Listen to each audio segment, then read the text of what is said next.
to begin discussing the timeline of FPM, it helps to look at a number of major bullets on our timeline, major issues that we've dealt with, major legislative battles. The most recent of which was in 2018 when we dealt with the Turpin case that sort of spawned a couple of different legislative proposals in the California State Legislature, one of which would have created a committee to look into various ways that homeschooling could be regulated more intensely in California, and looking at some other states with more restrictive regulations than California to sort of serve as a sample of what we could have in California with regard to homeschool legislation, and looking specifically at areas like curriculum, content, teaching methods, health and safety requirements of the facility, which is the private homes, among other things. So that was in 2018. That was one of those bills. There was another bill in 2018 that would have separated out private homeschooling as its own separate type of private school, and it would be listed separately in the private school affidavit form, so that when folks create their private school and then file their private school affidavit, they would be sort of singled out and prepped for regulation. And that was the stated intent of a bill, AB 2756, back in 2018, that initially required fire departments to inspect homes to make sure they were safe, and that children were being taught in a safe environment. If you were a homeschooler, you would be singled out for those inspections. And so this was a big deal in 2018. We were definitely under fire, and we did come out of that victorious. We're grateful for that. That's kind of our most recent battle, but it certainly won't be the last, and it wasn't our first. Early on, when we were first established back in the 1980s, a bill was being written and was discovered at the end of 1986, early 1987 was when we were working on it. And that bill would have actually criminalized private homeschooling in California. In fact, it would have sent homeschool parents to jail if they disobeyed, and actually made a traditional private campus school even more restricted by number of students. You had to have at least 10 students.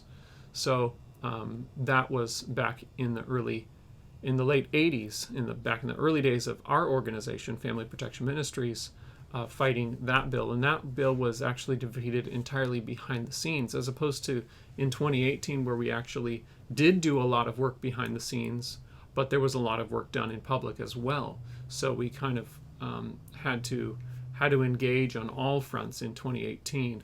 Back in the 80s, with the bill criminalizing homeschooling, we were able to defeat the bill and get it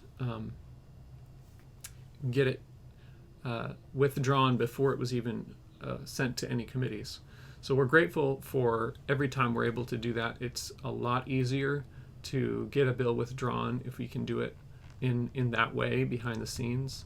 A lot less work is involved, but if we're not able to do it that way, we certainly do employ other means to stop bad legislation. And we've had to do that many times over the years, get full involvement from the homeschool community, and to really get public with our battles when it comes to private homeschooling and protecting the freedom that we have in California. So we had the bill criminalizing homeschooling back in 86, 87. In 97, 98, we dealt with the restriction of requiring parents to get background checks and fingerprinting. That was a bill that came out of a bigger issue You can learn more about that on our website by looking up the Montoya Act. But the Montoya Act in 97-98 was something that was geared toward making sure that everyone at a public or private campus school that was working with children would have a background check and fingerprinting done before they were either allowed to be a volunteer or a paid teacher or a paid worker of any kind, whether administrative or a teacher at a school. And so we were able to get some exemption language in for parents working exclusively with their own children, and that was a lot of work in the late 90s, but we were able to get that in there, and it helped further protect the private homeschool community. We didn't realize it at the time, but it actually led to a victory later on, about 10 years later. If you perhaps remember, in 2008, we had a court in Southern California, an appellate court, that determined that homeschooling was not legal unless the parents were certified teachers. And that was kind of coming out of a case, Inree Jonathan L. and Rachel L. case that was in Southern California at the time.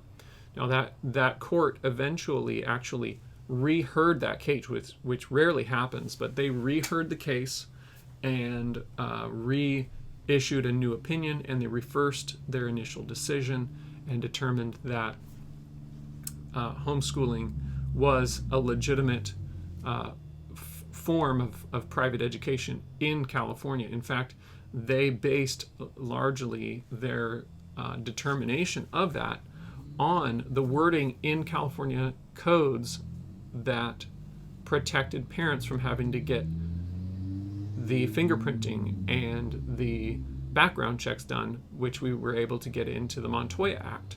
So it's amazing how one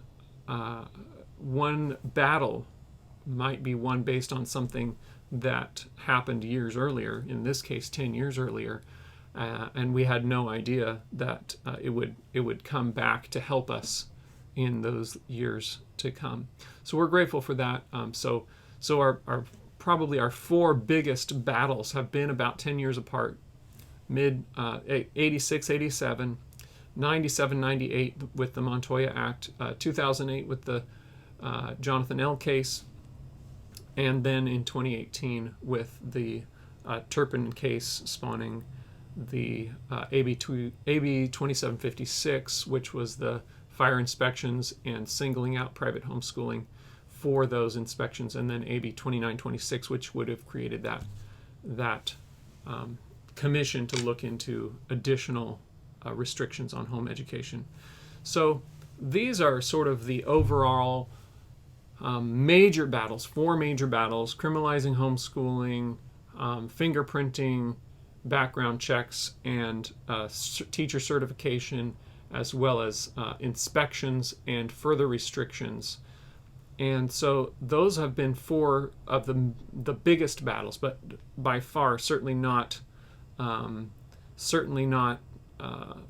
the only battles. We have had a number of other battles over the last 35 years that some of them we've dealt with many, many times. In fact, we'll go through some of them. Let's start with mandatory bathroom inspections. This is something we've dealt with a couple of times. 2004, 2017, we fought mandatory bathroom inspections, which were initially, they've kind of gone back and forth between requiring these for public campus schools as well as private campus schools, and even trying to include private homeschools into those laws. But in 2004 and 2017, they were trying to include private homeschools into the requirement to have bathroom inspections be mandatory. So government agents would have to go and inspect the bathrooms of private homeschool families in their homes at regular intervals. And so we have fought against that. That's pretty intensive restriction, where you would have to have somebody from the government coming in and inspecting the bathroom in your home if you wanted to be able to homeschool. So that was in 2004, 2017.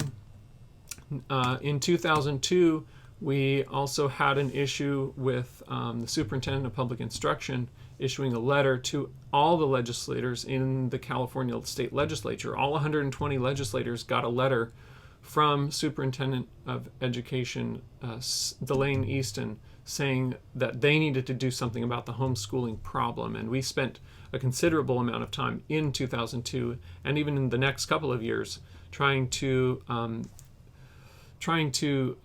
dissuade legislators from feeling like they needed to do something about this supposed homeschool problem, and let them know that homeschooling was working fine in California and that we don't need to introduce any homeschool legislation. Delane Easton considered it to be a loophole that homeschoolers were taking advantage of to be allowed to homeschool in California, and yet we know that that's not the case. It's very solidly in the code that homeschoolers are allowed to use the private school exemption to homeschool in California.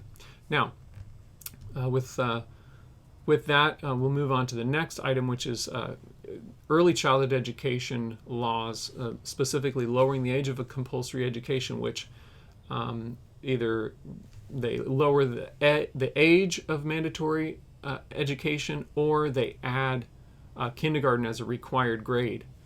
And that has been attempted many times, 97, 98, 2001, 3 times in 2003, 2007, 2012, twice, and then in 2014. And we have had a number of these battles be very intense, and even a couple of times go to the governor for a signature. And fortunately, we've been successful and not had that go through so far in California, and we'd like to keep it that way. The latest one was in 2016, so we're probably due for this issue to come up again. In fact, last year there was a planned attempt to do this, although COVID kind of slowed it down. So we can hope for victories on this one again. So please continue to pray for victories in this area. So also preschool, 3 and 4-year-old required preschool was promoted in 98 and 99, as well as 3. We just want to make sure that that even if they decide to fund these programs, that they are not required for all children in California. So there have also been plans to criminalize certain types of parenting, corporal discipline, criminalize spanking in 2007 and 2008. We had battles on some other things as well, including mandatory mental health exams for every person in California every 3 years. That was back in 1999. Other proposals include government-guided college and career planning, which has happened a couple of times, most recently in 2017. We've had a few others that were other health-related things, and we have a more comprehensive, though not completely comprehensive, list of at least some of our most incredible victories on pro-family and homeschool issues on our document, victories document that you can find on our website. So I would encourage you to take a look at that and see all the ways that we've been able to make a difference in government in California. So thanks for listening to the history of private homeschooling battles in California, and I hope that this was useful, and you can learn more on our website at fpmca.org.